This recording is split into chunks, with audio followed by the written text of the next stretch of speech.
716. Westbound 80 a bit slow now at Greenback Lane.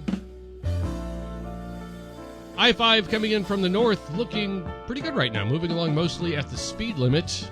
Traffic brought to you by Zero Res Sacramento. Here is Dan from beautiful Sonoma. Dan, what's up? Hey, Sean, good morning. Yes, it is beautiful out here in Sonoma. This is one of those mornings where it's very difficult to find stories worthy of the call a prep board. And I did find a few, though. Let's start with Israel and Anthony. I'll blink first, Blinken. He's talking to the UN. Of course, the UN loathes and just despises Israel, wishes them to die off, each and every one of them. That is not a stretch, by the way. They're still talking regarding negotiations for a ceasefire. And it'll be interesting to see what happens moving forward because, as I said, Israel is at the 5-yard line, using the football analogy. All they have to do is cross the goal line. But they can't because that's where most of the hostages are, so they have to be very, very careful moving forward because they could have crushed Hamas much quicker and all that. But now that Israel has shown that it can engage and successfully achieve precision strikes in retrieving some of the hostages, I'm wondering if Hamas is going to be thinking differently moving forward because they may just say, "Oh well, because we'll just yeah, sure, here's all your hostages. We'll forgive and forget." I don't know if I see Hamas doing that. We'll see. I mean, they could easily just say, well, we'll be magnanimous and give all these people back, and then they'll be praised throughout the world. And, of course, Israel will be dumped on. But I don't see Hamas wanting to make any deals with Israel. I think it's going to be a fight to the death. That's just my prediction, but we'll see what happens moving forward. The other story I'd seen, and by the way, with Hunter Biden, I'm sick of looking at his face and whatever this woman is that's next to him. Excuse me, does anybody really think we're going to get justice with this guy? And they keep focusing on the gun. I want to focus on the laptop that had all sorts of information on it. Exactly. Yeah, I don't care about this case at all. At all. Well, no.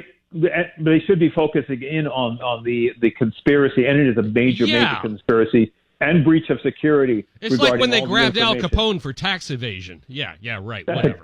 That's a great analogy. That's a great analogy. But regarding this minor trial of the gun purchase and ownership, does anyone expect any real leadership or any justice here? He's going to get off with a slap on the wrist, if anything. So that's another thumb in the eye to the justice system. One last thing I had seen here, and this is a local story, KTVU. Channel 2 has been a great little source for the most part for local news. They had a story that I'm seeing this morning. Apparently there was people breaking into an Oakland home up in the 98th Avenue area, which is sort of not the best part of town.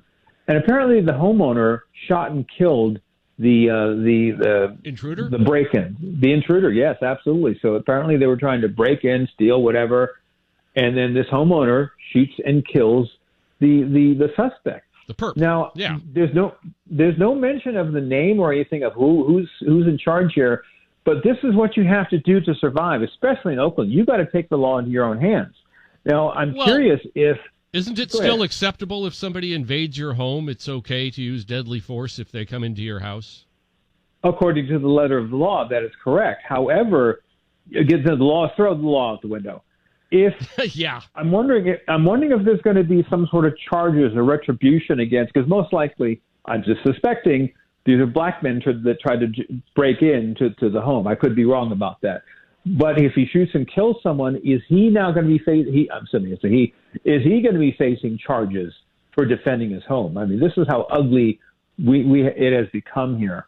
That if you defend yourself, you're the bad person. You should be put in jail. It is beyond upside down. You should have welcomed the guy. You should have gone and made him some tea.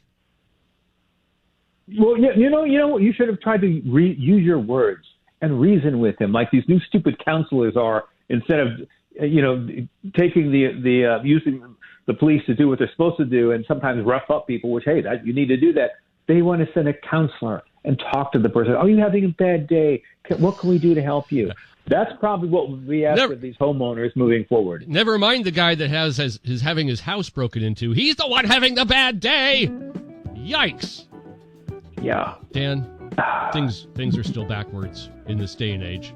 I wouldn't be surprised if they threw the book at the guy that shot the intruder. It shouldn't be. Hopefully they won't. I'm going to keep an eye on this story because I'm rooting for this guy. I'm proud of what he did. It takes courage to do that. So, again, I'll keep a sharp eye. Well, somebody comes into your house. You don't know what they're going to do. Your life's in danger, as far as you know. So you defend yourself and your family. Unless you're Paul Pelosi.